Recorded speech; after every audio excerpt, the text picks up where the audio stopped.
morning everyone. Morning. My name's Danny, for those that don't know me already. In case you didn't see it, you know it's on my hat. We'll talk about these as part of my little presentation as well. So this morning I'm going to deliver a little presentation to you lovely ladies about the operating theatre. And before we start, I should say, just a little bit of general little housekeeping really, to make sure that we keep ourselves safe. So we're not expecting a fire alarm, I don't believe today. It's Monday, probably all still out asleep. Sorry about that. So yeah, we're not expecting a fire alarm, so if we do, we will need to leave. So we'll obviously head out of this door, and we will go onto the, that way actually we'll go out onto the, yeah, that's right. But I'm hoping that we don't get one. So we'll keep our fingers crossed. In terms of mobile phones, I say this in theatre because it's a real bugbear of mine, but definitely have it on silent. In theatre we don't actually allow them in theatre because obviously we've got patients unconscious on the table. So please feel free to have it with you, but just have it on silent. If you need the toilet, you don't need to put your hands up, you can just scoot out the back and then leave. As I go through, so obviously I'll ask a little something about you, just to gauge whether you've actually ever been in an operating theatre before. Because some of it may be a little bit, it might go over your head, so I might need to explain. So if you ever feel that I'm waffling on, just put your hands up and give me a little shout. So the idea of this presentation this morning, we deliver this to new staff that come into the theatre environment, particularly staff who've never worked in the operating theatre before. And it's to give them an overview of exactly what we do. And so my aim of this session today is that you'll know something that you didn't know when we were sitting here now. And also, I suppose the biggest thing is that if you ever needed to come for an operation, not just in this hospital, but any other hospital, your family members did, friends, relatives, I'd hope that this presentation will reassure you that you are safe in an operating theatre, because I think that's one of the biggest things for people when they come in, is actually, are they going to be safe? And we do hear, thankfully not in this hospital, touch wood, but we do hear, don't we, in the press sometimes, of some horror stories. So I'm hoping what I talked to you about in the next sort of half an hour or so will put your mind at rest a little bit. Okay, so that's what we'll do. So like I said, so my name is Danny. I've worked in Liverpool Women since 2009, worked in the operating theatres between obstetrics, which is obviously all babies, and gynecology, which is all us related, from periods to hysterectomies to oncology. So we do loads of stuff here. We're probably one of the central, I think we're one of the central hospitals now, aren't we, in Europe? So yeah, so I'll just quickly go to you ladies, and you can just tell me your name, maybe how long you've worked in the trust, and if you've actually ever had an operation. So we'll go to you first. Okay, my name's Anne. I've worked in the trust, I think 15 years, and I have had surgery as well. So yes, but not major surgery, but I have had surgery. Okay, fantastic. And what about you? So my name's Kate. I've worked at Liverpool Women's Hospital since November 2019, and I've never had an operation. I do not know what goes on. And you don't want one? I don't want one. And I'm lucky to say none of my family have either, so it is quite a mystery to me. Yeah, and you know what? And that's absolutely fine. We hope that never ever happens. But I'm hoping that'll reassure you when we talk about this. So yes, that's fine. So, like we said, the title is Who is in your operating theatre? And this is something that has evolved really over the years, because obviously I've come in my attire this morning, so I've scrubs on, I've obviously got a badge. Infection control, this is still an offence of whether we wear these or not, whether we should have them somewhere else on our bodies. But the common thing that we find in theatres is who is actually in our theatres. So we have doctors, we obviously have nurses, we have ODPs, we have anaesthetists, we have healthcare assistants, we have students, medical students, and people grace our doors quite a lot. And so policing it is quite a big job, because if they come without one of these on, it's difficult to know who's actually in your operating theatre. So this has been sort of a really big piece of work that's been going on from probably about 2009, I think, so quite a few years ago, with the World Health Organization, about actually who is in your operating theatre and how do you police it, and how do we stop people not being there that shouldn't be there, and how do we keep it safe for our patients. So, like I mentioned before, 2009 was when the World Health Organization decided to look at what we were doing in operating theatres. Obviously there've been mistakes being made across the world, and they wanted to look at what they could do to obviously stop it and get rid of these events from happening. So this habit has sat upon my head. It's something that's been sort of probably in the last 18 months, I think. And what this does is, this will tell everybody that's in the theatre who I am and what my role is. We still have some staff that are still waiting to get hats, so there's always going to be a little bit of an issue. But it just means that, you know, the people that are in there, you've got your team.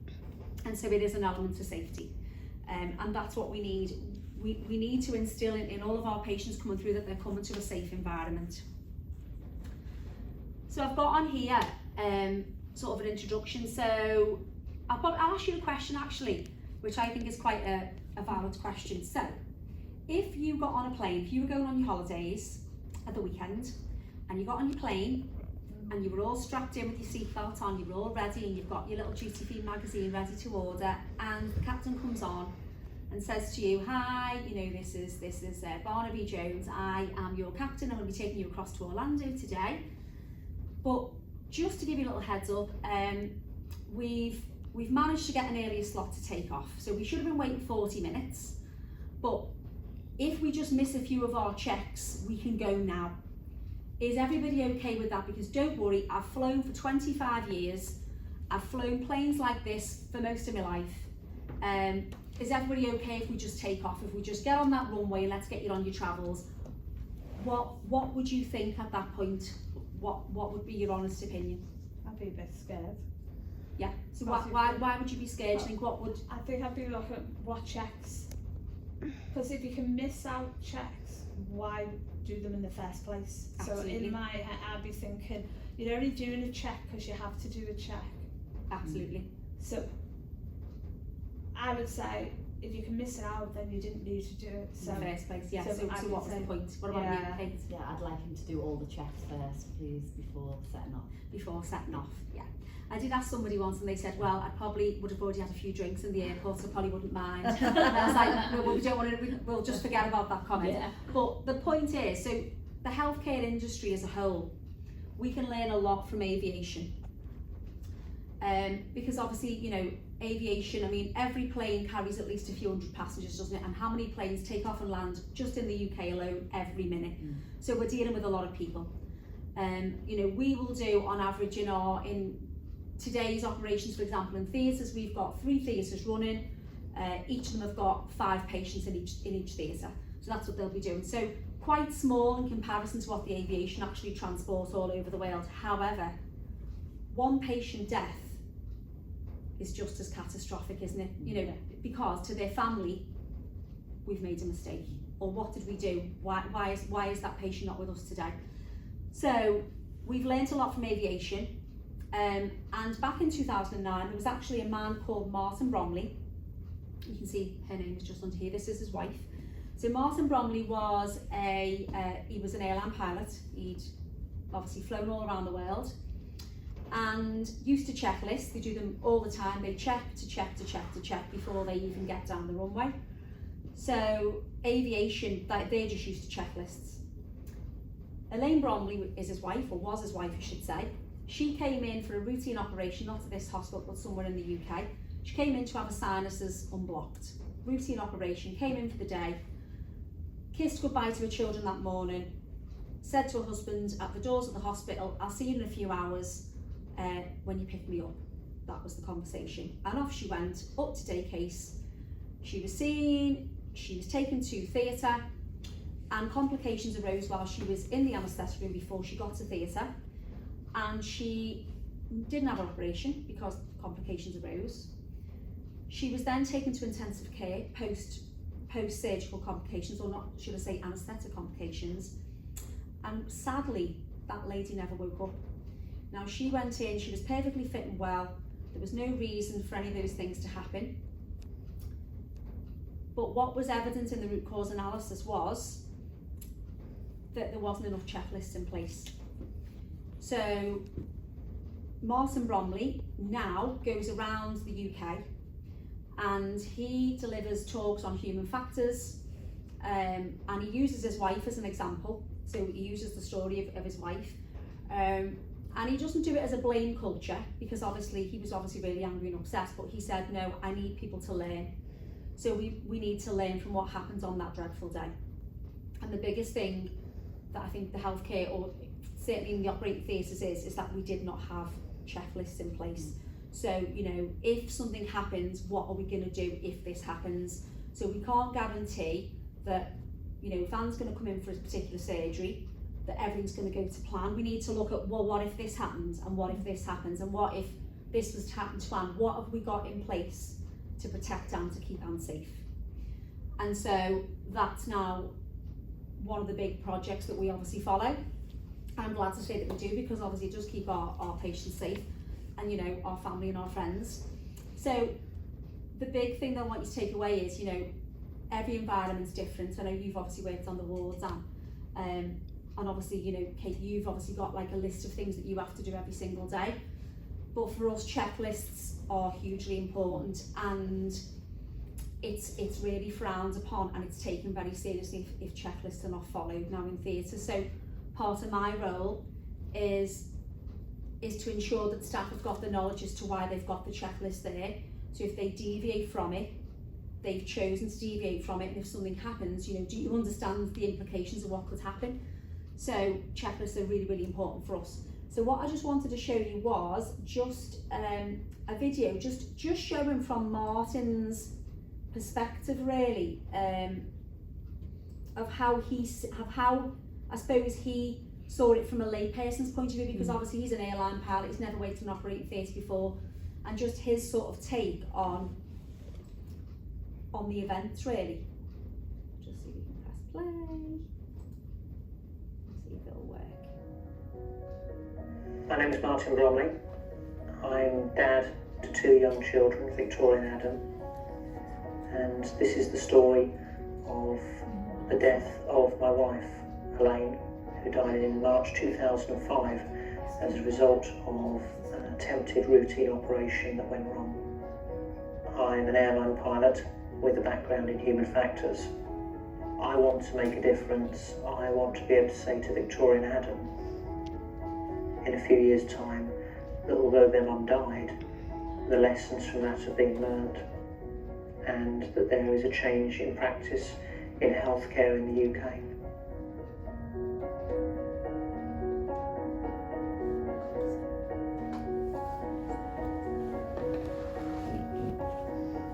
Elaine actually had very good health, but she had suffered from some sinus problems, and as a result, a consultant had recommended that she should have routine sinus surgery. We left at 8:30 in the morning, having kissed Mummy goodbye, and went off to do the weekly food shop. I got a phone call at about 11 o'clock that morning from the ENT consultant, and they explained to me that when Elaine had been anaesthetised, her airway had collapsed, that the oxygen levels in her body had fallen to very low levels, and so they decided that the safer option was to let Elaine wake up naturally, and unfortunately she hadn't done so. I went across to the intensive care unit, and there I was met by 2 further consultants.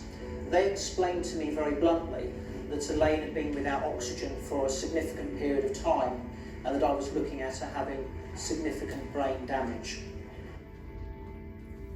Another brain scan was taken, and even to me as a layman, comparing the new scan with the benchmark scan, there was no doubt that by this stage there was virtually nothing that could be done for Elaine. And I made the decision in consultation with the intensive care team to switch Elaine's life support off. She died some 13 days after the original attempted operation.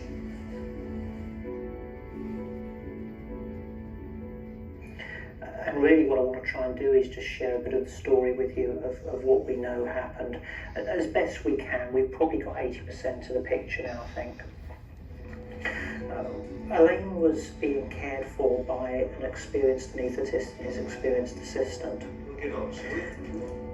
The plan was that they would start with a laryngeal mask, and they had done a very thorough pre-op assessment. There were no undue causes for concern at this stage. And at 8:35 in the morning, Elaine was anaesthetised. Off we go. off to sleep. The first mask wouldn't fit, they tried a second mask. Am I having problems here? I don't know. Hold down a bit. Let me push the head back a bit more. They then tried some extra drugs to try and reduce some suspected tension in the muscles in the jaw. So it was obvious almost straight away that things were going wrong. We know that 2 minutes in, Elaine's oxygenation was 75% and falling, and she was by this time already visibly blue. Within 4 minutes, we know that her oxygenation had fallen to 40% or lower. There's some confusion about the precise time, but we know that 6 to 8 minutes in, a number of things were happening. The anaesthetist had already started to attempt to intubate Elaine. The oxygenation was still at 40% or lower, the heart rate was falling.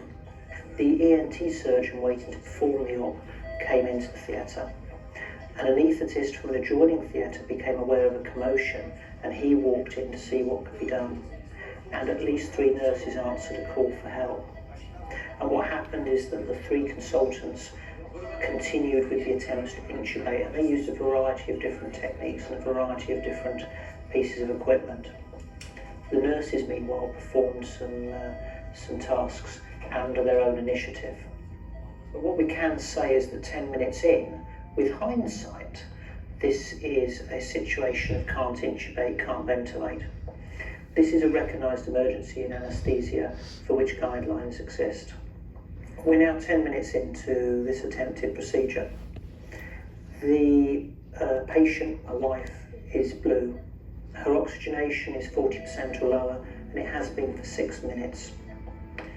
The anaesthetist has 16 years experience, and he is regarded as diligent by his colleagues. The ENT surgeon has over 30 years experience. The other anaesthetist has additional skills pertaining to difficult airways. The 3 of the 4 nurses are all experienced in their job.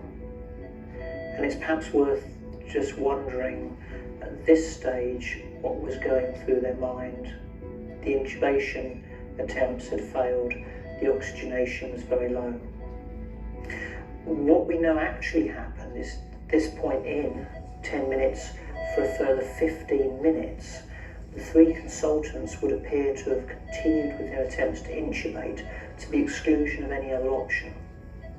And that at the end of that 15 minutes, we're now 25 minutes into the whole procedure, they eventually get Elaine's oxygenation to 90%, but she's actually been at 40% or lower for a total now for over 20 minutes.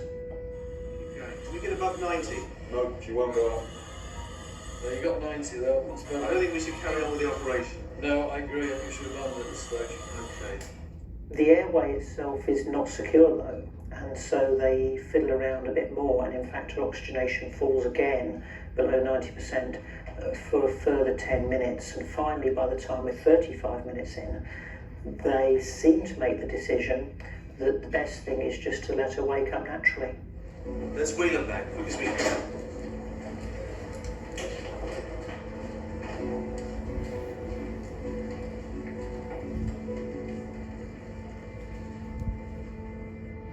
And they transfer her to the recovery room. She lays there for an hour and a half, and of course she never wakes up.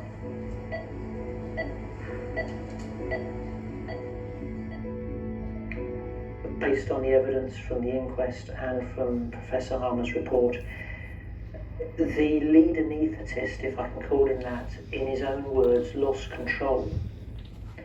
There was a question mark in the inquest about who people felt was in charge at different points.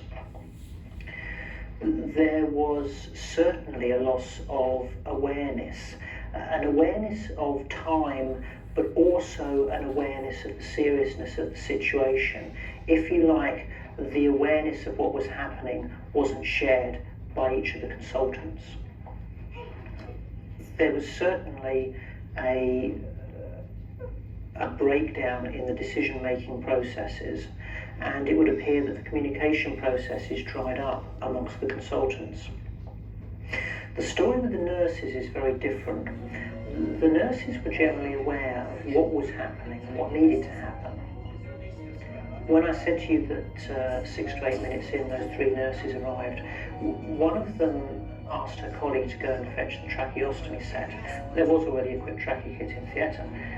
She went out, she collected the tracheostomy set, she came back in and she announced to the consultants that the tracheostomy set was available. And there was no response.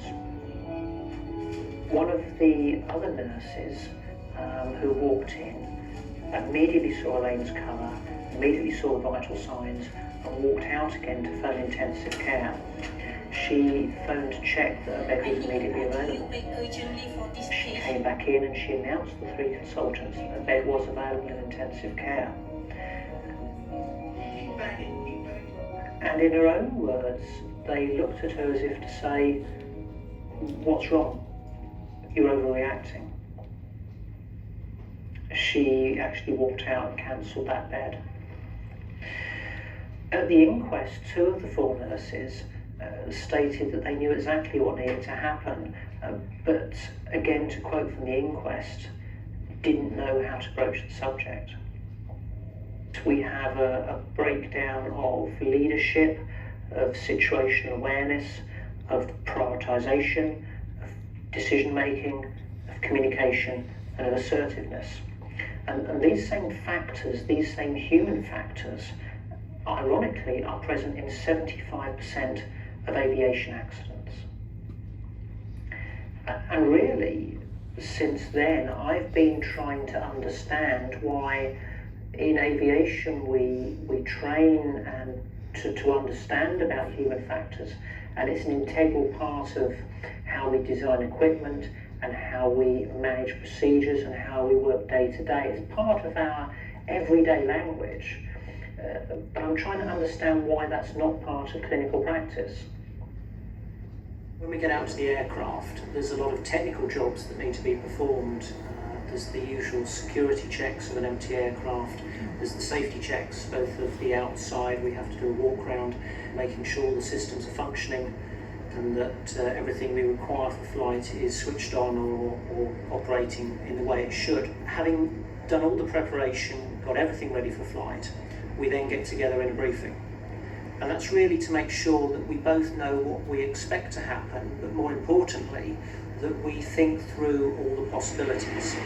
Up to 100 knots, you'll consider stopping for any ECAM warning or caution.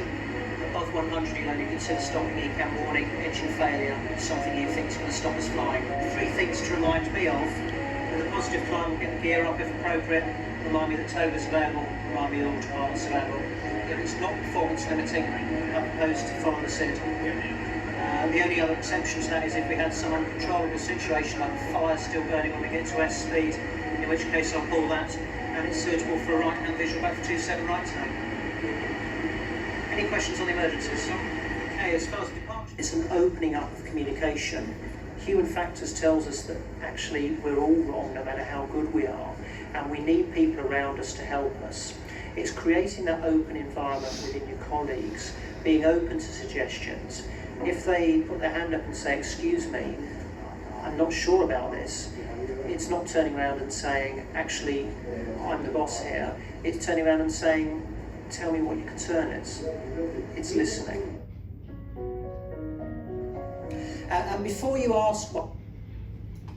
So I'm going to just cut it there because I'm a little bit left about that. So what are our thoughts on what we've just seen? Quite shocked that things like that could happen, that they couldn't intubate. I thought that was a really simple thing to do. I'm quite shocked that. I think I was shocked, like they were saying 25 minutes in and they were still trying to intubate, and she's navy blue. And why they didn't think That would maybe we be need that, to do yeah, something that would be an else. issue before. Yeah.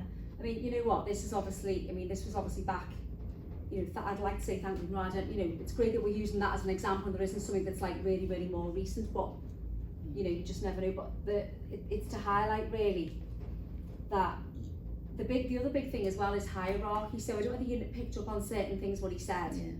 And he said, you know, that the lead anaesthetist had been doing his job for X amount of years, was considered, you know, sort of, you know, quite prestigious, and so that's a big thing for theatres is to encourage everybody that they've got a voice. So whether you're a healthcare, whether you're, you know, whatever your role is, you can challenge at any point. I think the really shocking bit was that the nurses knew what to do. Yeah. And they felt And that they they never were felt able to Yeah. actually go, you know, here's a tracheostomy. yes, they were not empowered enough, so they sort of knew what needs to be done. What was happening. But you know, I think one was it that she got a look as if, you know, what is the problem. So, you know, very much in theatres, not just in our theatres, but when you go to a lot of you know, conferences now, it's very big to empower people. So, you know, a surgeon is amazing and they do what they do, but actually the surgeon can't do the job without all of us. So if you feel something is not quite right, and usually your gut instinct is right, isn't it? And that nurse that ran for the ITU bed, her gut instinct was right. She looked at that patient, she seen the patient was really, really sick. You know, blue in fact was the words, wasn't it? And went and called for an ITU bed, but then cancelled it because of the response from the doctors. So we encourage really the steps of safer surgery, which is listed here. So we have 5 steps to our safe surgery. So every day we will brief in the morning, which is what he said they do in aviation, is that they brief in the morning, they talk about what if. So we'll brief, we'll then do a sign-in with every individual patient, so we'll talk about them, what's expected, what we need, have they got any allergies, is there anything we need to know about that patient?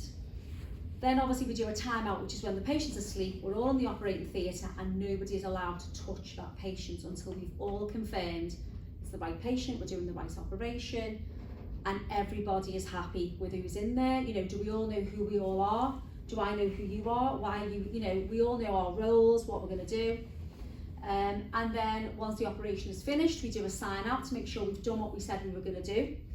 And has anything happened untoward that we needed to address at the time, or any safety issues that we needed to address? And the debrief happens at the end of the day, and we talk about what went well, what didn't go so well, and what do we need to look at to improve our care of our patients. So this is something that, again, it started in about 2009, and I remember when it came in, we had constant battles with surgeons because they felt this was taking too long. You know, I've got 4 patients on my list, I'm not doing all this for every patient, and we had to battle with them. We're in a different place now, they do as they're told, because we're protecting the patient, we're protecting them, because if they do something wrong, it's catastrophic, isn't it? You know, and it's, you know, patients, it's the family, it's the hospital's name, because we have to protect our hospital, so we're all protecting each other. And if I was a patient, I would want to know that there's something in place in that theatre that's going to make them think twice before they go in and take off the wrong limb, or, you know, they remove the wrong kidney, or, you know, they remove the wrong ovary, or, you know, anything like that. So that's why we do it. And so Elaine Bromley and Martin Bromley really were quite iconic, because he made it his thing to go around and see what checklists were in place. So it's probably thanks to him in a lot of ways, really, in the human factors whole situation, that we now do what we do. And, you know, I think we're probably all quite grateful for that, really. But it does, staff have got to feel empowered to challenge.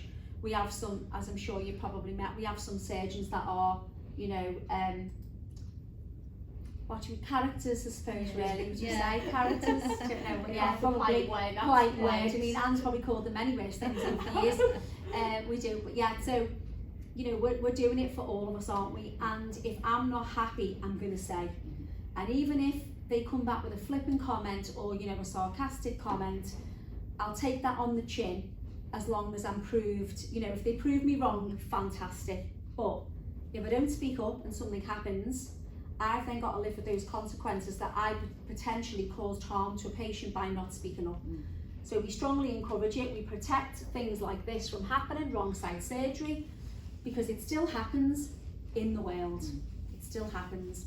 Why does it happen? Because people don't do a checklist. Because what they do is they go, we haven't got time today, we're rushing, and do me a favour, just let's skip that bit, let's go to the next bit. Anne's job would be, hang on now, if you've got too much on your list, that isn't my problem. We're still doing the checklist, and what we get through, we get through. Unfortunately, if we have to cancel a patient, which we don't want to do, we'll have to, because we're not compromising patient safety to get the list done. So there's a fine line. Hierarchy still probably exists to a degree, not like it did, would you say, Anne, how many years ago? I mean, I think we're in a different place, aren't we? Yeah, I think we're a Would lot you agree? different. Yeah. We are. We're in a different place now, thankfully. newer doctors are coming through, they're all younger, aren't they? So they've got probably a different outlook and a different way to maybe some of the older surgeons. You know, that sort of thing of, you know, I mean, I still call some surgeons, do you like Mr, Yeah. you know, rather than like calling them by their name. Yeah. But that's just something I think that comes with when you're working with them and the experience. Yeah. So we discourage a hierarchy. We train all of our new staff, all of our students, our healthcares. We tell them respect is absolutely fine. You know, you respect their job, you respect what they do, but if you are in any doubt, you call that stop moment, and that's exactly what it is. We have around the theatres, we've got these lovely big red signs, and it actually says a big stop on it. And it's for somebody just to say, can I just call a stop? And you would call a stop and you would tell the reason why. And if I've got a member of staff that was quite junior and they wanted to call a stop but they didn't feel they could, they would come to one of us and say, you need to call a stop in there, I've got a concern.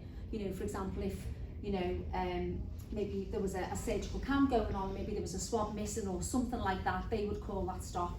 We would call it for them, and we would obviously resolve the situation before we'd allow the operation to continue. So these are things that we need to be really teaching our younger generation coming through, because, you know, without it, there are gonna continue to be events, aren't there really?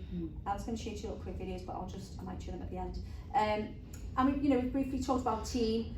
So these lovely people don't work with me, just in case you wondered. Maybe they're going to do Strictly. But yeah, they're not my dance partner, none of them. You know, team, there's no I in team, is there? There's no I in team. I mean, how many's in your team, Kate? Three in total, yeah. But you've all worked together as a do. team. And how many's in yours? I know you do have a lot of responsibility on your own, and I know you do, probably Kate as well. But in theatre, there definitely is no I in team. You cannot do all of the job on your own. You need an anaesthetist to put the patient to sleep. You know, you need an ODP to be with that anaesthetist to make sure that the patient's safe. You need a surgeon to operate, but you need a scrub nurse to give, you know, to give what they need to the surgeon. So everybody is vital in that room, and it's encouraging them to be respected as a team. And we do have some really, really good surgeons that will literally in the morning, in the brief, they will say to us, right, okay, let's go through, and they will go round each one individually and say, right, Kate, have you got any concerns what we've just spoke about today? And you can say, you know, that doesn't happen with every surgeon, but I think we are turning a corner, and that's just for us to challenge as a group of staff, really. Great, yeah. So, you know, it is about safety, and it's about, like I said, making sure that we protect our patients, because a patient comes in, they're vulnerable. I suppose what's the biggest thing that a patient will say when they come to us? When they come to us, they'll usually say to us, they're scared of not waking up. What happened to Elaine Bromley? She never woke up. She will never know that. No. But her family do. Her two little children that said to her, I'll see you tonight, Mum. You know, and we see that all the time. And you on the ward, you know, they'll come to the theatre doors, and, you know, they'll be saying, okay, I'll see you later, or they'll say, oh, I'll text you when I get back to the ward. We treat it as common. You know, when you get on a plane, what do you say? You say, oh, well, I'll give you a ring when I touch down in Spain. You know, we just assume that everything's going to go to plan. And so what we have to do in the theatres is make sure that we put all them steps in place, so that we've tried to eliminate all those things that could possibly go wrong. And so the team is hugely, hugely important. And I always encourage, like I said, it doesn't matter what role you're in, you will have a voice, and you should have a voice, and we should never ignore them. And I think that's sort of, you know, I put a summary really, going back to obviously the case that we used. You know, we have a surgical checklist, which I have here, which you should always keep in case you ever want to come and have a visit to theatres. So this is what we swear by, okay? So this is, we don't deviate from it. No one's allowed to deviate from it. There's not loads on it. It's not extensive. It's not exhaustive, but it's being put together with staff that work in operating theatres as what is vital and what we need to know before we put a patient to sleep, before we obviously do knife to skin, and before we let them leave the operating theatre. So it's, you know, it's on one piece of paper. It's not exhaustive, is it? You know, there's basic things on there. You know, checking the name and the date of birth. Now, a student said to me, but why would you even do that? You know it's there. No, we don't know it's them. I actually have a friend who went into I won't mention the hospital, wasn't here, went in for a varicose vein, this was 5 years ago now, went in for a varicose vein removal, had the same name and date of birth as another patient that was in, and the patient, so they're both on 2 different lists. My friend was getting a varicose vein stripped, this other patient was having an arthroscopy in the right shoulder, so 2 very different operations. My friend had been told, you won't be going down till theatre this afternoon, get on your bed, have a sleep, we'll come and get you this afternoon. She no longer got on the bed. She was then called to come to theatre and she said, oh God, am I going down now? I was told I wasn't going this afternoon. No, you're going down now. We took her into the anaesthetic room, sat her on the the trolley, and obviously I'd imagine it was the ODP leaders were talking behind her while she sort of sat swinging her legs on the trolley, and she heard them say something about her right shoulder. And she said, oh, can I just ask, that's not me, is it, because I'm coming to get my varicose vein stripped. And she said the look of horror on these 2 people's faces. And then one of them came over and said, can I just check your wristband? And looked at her wristband, and it was the W number that was different. But what they'd done is they'd just come and took her, hadn't checked the details. Now, that's quite an extreme case, but it can happen. So for us, we check at every point. We check when they come to theatre, when they get to the next point, when they get to the next point. You know, sometimes patients will say, God, you do a lot of checks, don't you? I'd rather have 50 checks than, you know, I'd rather be having the right operation. No, that's my operation. So mistakes can happen. So we have these checklists for a reason. You know, we check everything matches, we check it's you, we check you understand what you haven't done. And then we check the whole team are in agreement, because if one person isn't, you know, if I've said, well, we're doing the left ovary, and then somebody says, hang on a minute, it says right on the consent, and it's got right on the scan, right, halt. You know, these are the things that we have to look at, and it does sometimes occasionally happen. So it's just to reassure people really that there are checks and processes in place, but they're only in place if we continue to train the people to keep doing it and to not skip the checks, because it's an easy thing to do. If you're getting a surgeon that's telling you we've only got an hour left, you know, and we've got to get that last patient on the table, well, that's fine, but I'm not compromising this patient, so I'm really sorry, but we're going to do the check.